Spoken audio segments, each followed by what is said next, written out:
Saludos cordiales. Me voy a permitir compartir pantalla.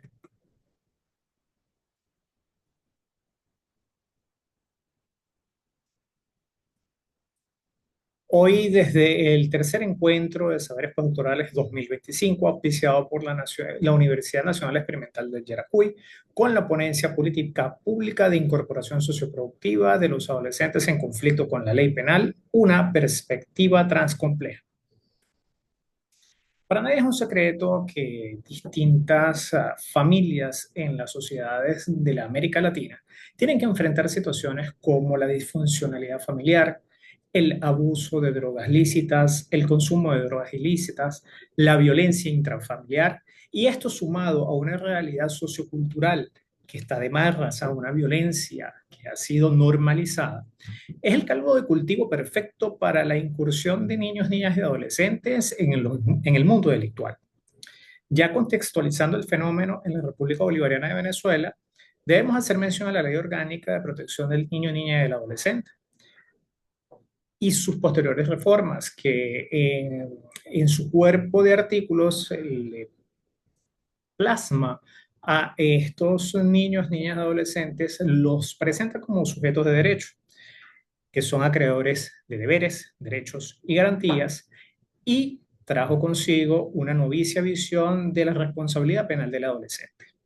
Para el año 2015, la Defensoría del Pueblo y UNICEF hicieron una publicación donde hacían referencia al sistema de responsabilidad penal del adolescente, informando en ese momento que existían 2.052 adolescentes cumpliendo sanciones. ¿Qué quiere decir esto? Que ya habían sido juzgados y se había determinado su responsabilidad penal en un hecho delictivo. 4.776 adolescentes cumpliendo medidas cautelares para un total de 6.828 adolescentes dentro del sistema de responsabilidad penal del adolescente. La investigación estuvo articulada con un enfoque integrador transcomplejo que permite una visión multimétodos a través de una visión cualitativa, cuantitativa, complementaria y de estructuración y teorización. En el caso de la visión cualitativa, se desarrollaron entrevistas a profundidad a 5 informantes clave relacionados de forma directa con el fenómeno. Estas entrevistas fueron analizadas a través del software Atlas-T. Desde el punto de vista cuantitativo, se llevaron a cabo una serie de encuestas a 22 funcionarios o trabajadores de los centros socioeducativos del Estado de Aragua. Posteriormente, se cumplió con una visión complementaria. A partir de allí se realizó la transangulación de todos los hallazgos de investigación de las dos visiones anteriores. Posteriormente, en la visión de estructuración, se llegó a la generación de la política pública de incorporación socioproductiva del adolescente en conflicto con la ley penal. Ahora bien, voy a nombrar algunos de los resultados más grandes, más concluyentes de esta investigación, donde voy a hablarles sobre los factores económicos. El enfoque cuantitativo señaló que existe una falta de inversión económica tanto en instalaciones como en proyectos que puedan ser ajustados a este entorno socioproductivo. Factores educativos como una falta de capacitación actualizada y especializada dirigida hacia los trabajadores, así como la falta de implementación de recursos tecnológicos dentro de lo que se refiere al sistema de responsabilidad penal.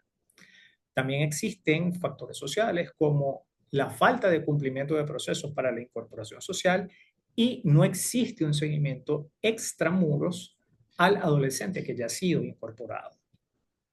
Por otra parte, tenemos el análisis de resultados del enfoque cualitativo con el despliegue de estas 6 categorías. No obstante, voy a hacer mención a 3 nada más.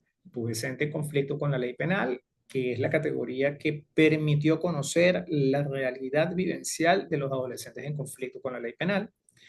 La educación como proceso emancipador de los adolescentes en conflicto con la ley penal, y la categoría reina de la investigación, la incorporación socioproductiva del adolescente en conflicto con la ley penal. Ahora bien, Una vez conocidos estos dos aspectos o estos hallazgos de estas dos visiones, se procedió a hacer la transangulación dimensional, con lo cual podemos ver a un adolescente que se desenvuelve en una realidad o en un entorno social donde situaciones de violencia intrafamiliar, abuso de drogas lícitas, consumo de drogas ilícitas, la violencia social normalizada, altera la psique de este adolescente, con lo cual puede incurrir en el desarrollo de conductas disociales donde la dimensión jurídica a través del sistema de responsabilidad penal del adolescente aborda por completo la realidad de este adolescente.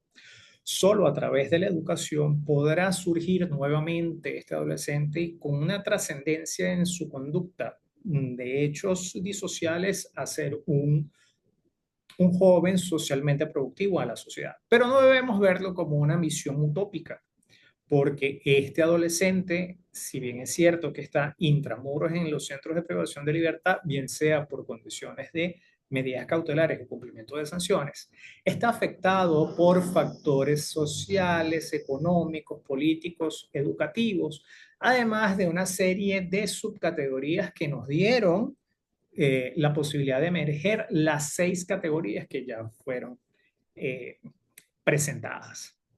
Ahora bien, ya desde una perspectiva de la generación o teorización del que se mantiene dentro de esta producción, tenemos los 5 fundamentos clásicos para la creación de una teoría, como es el fundamento epistémico a través del conocimiento que se generó, fundamento ontológico, que es el contexto educativo intramuros que fue estudiado y analizado, un fundamento axiológico que refiere a los valores de la realidad intramuros, un fundamento genociológico, de interrelación de los actores sociales que están dentro del proceso y un fundamento teleológico como las vivencias personales antes, durante y después del proceso socioeducativo. Ahora bien, entramos necesariamente en lo que es la política pública de incorporación socioproductiva del adolescente en conflicto con la ley penal. Tenemos unos procesos previos donde se aborda una reforma parcial a la Ley Orgánica de Protección del Niño, Niña y Adolescente, así como la gran misión, la ley de la gran misión chamba juvenil. Esta política pública mantiene propósitos generales y específicos, fundamentos teóricos, como es la teoría de la asociación diferencial de Sutherland, la teoría de la mente de Bretman y Packard, como también la teoría del aprendizaje cognitivo de Bandura, así como las bases legales de la Constitución de la República Bolivariana de Venezuela, la LOMNA, la Ley Orgánica de Educación y la Ley de la Gran Misión Chamba Juvenil. No obstante, debemos ver una perspectiva desde la prevención integral que debe ser desarrollada a través de entornos educativos, laborales, la prevención social propiamente per se, y la atención a la víctima de cada uno de los delitos que puedan ser cometidos por estos adolescentes. Ahora bien, efectivamente, tenemos 2 ámbitos de aplicación de esta teoría, de esta política pública, donde despliega en primer momento el ámbito de aplicación legal a través del Sistema Integrado de Incorporación Socioproductiva y el ámbito de aplicación educativo a través de la conformación y creación de los entornos tecnológicos del aprendizaje socioproductivo y la implementación de una maestría y una especialización dirigida específicamente a los funcionarios que están dentro de estas unidades especializadas.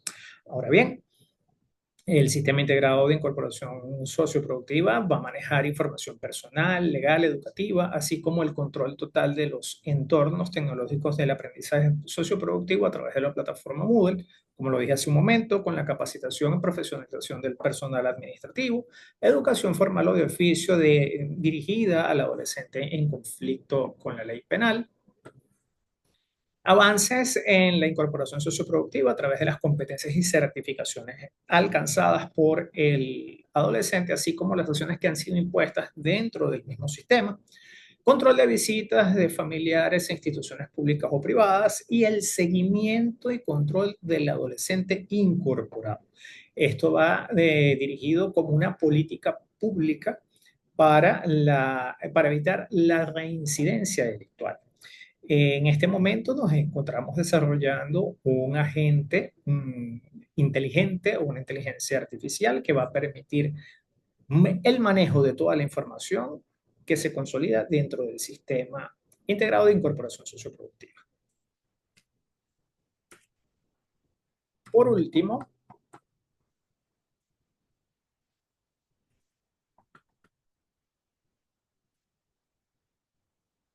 Por último, quiero dejarlos con la siguiente reflexión y la imagen de nuestro Churumerú.